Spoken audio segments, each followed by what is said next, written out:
pagi Bu, selamat pagi Pak. Pagi.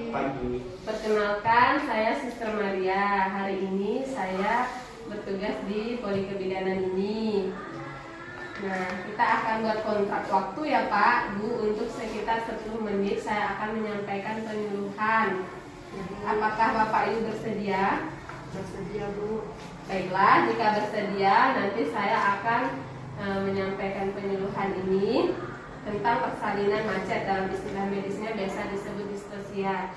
Nah, jadi nanti tujuannya agar ibu dan bapak mengetahui tentang distosia, bagaimana cara mencegah distosia dan lain-lain. Demikian ya Bapak Ibu. Ya Bu. Ibu. Oke Bapak Ibu, saat ini saya akan menjelaskan tentang apa itu distosia bahu. Apakah Bapak Ibu pernah mendengar tentang Tidak. istilah itu? Tidak pernah Bu. Nah, distosia ini adalah gangguan persalinan yang menyebabkan ibu sulit melahirkan. Untuk ibu yang hamil ini ya, yang dalam masa persalinan, jadi dia biasanya akan mengalami yang namanya distosia atau gangguan persalinan. Jika seorang ibu mengalami distosia, waktu persalinannya itu biasanya akan panjang dan bahkan ada yang tidak mengalami kemajuan sama sekali. Nah, faktor risikonya atau faktor yang bisa meningkatkan risiko terjadinya distosia bahu adalah usia ibu hamilnya biasanya sudah di atas 35 tahun.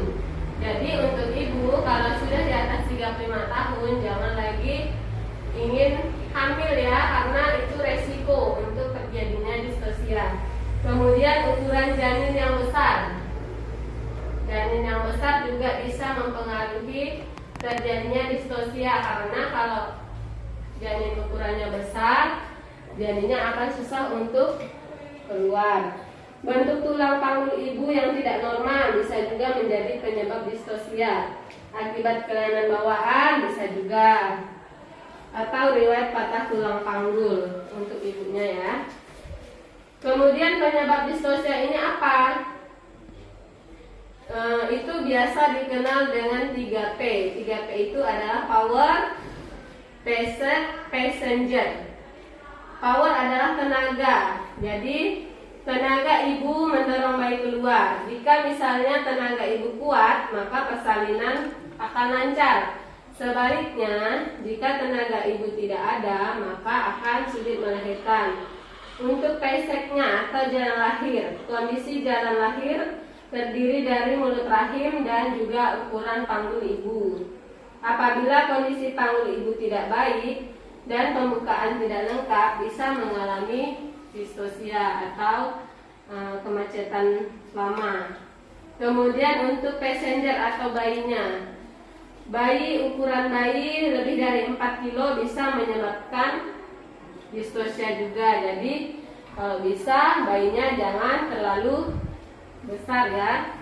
Komplikasi distosia pada janin, jadi bisa menyebabkan cedera plexus brachialis, fraktur atau patah tulang hingga kematian perinatal atau kematian janinnya.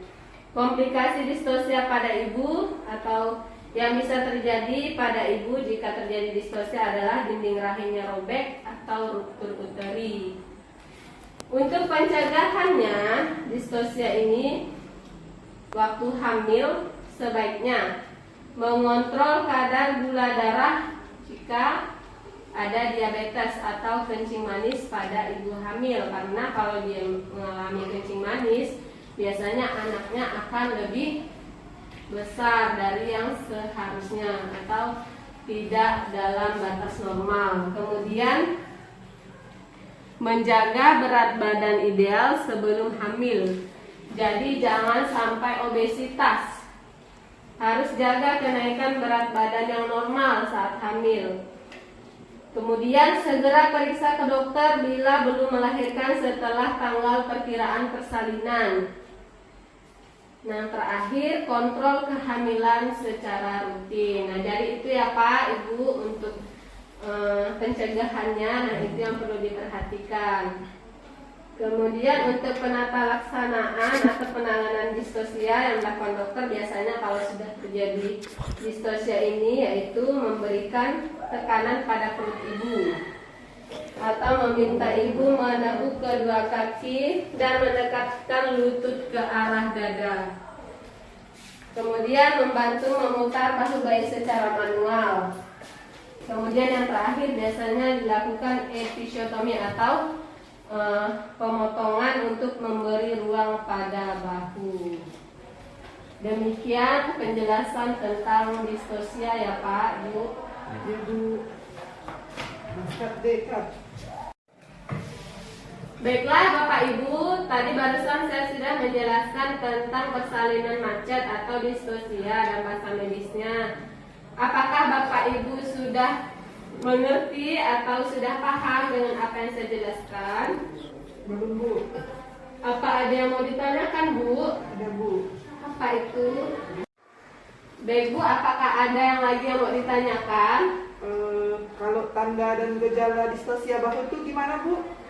Kalau untuk tanda dan gejalanya, biasanya kalau di saat hamil itu belum terlihat Bu. Nah, tanda dan gejalanya itu akan terlihat di saat sudah terjadi persalinan atau di saat sedang dalam masa bersalin. Misalnya kondisinya kepala bayinya keluar tapi tubuhnya tidak dapat keluar melalui jalan lahir, atau kepala bayi keluar tetapi kemudian masuk kembali ke dalam jalan lahir. Itu biasa disebut dan istilah Tartar sign.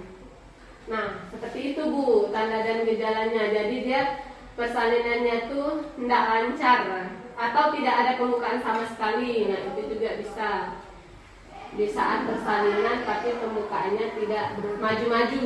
Nanti kalau Baiklah Bapak Ibu, demikian penyuluhan yang telah saya berikan pada saat ini tentang persalinan macet.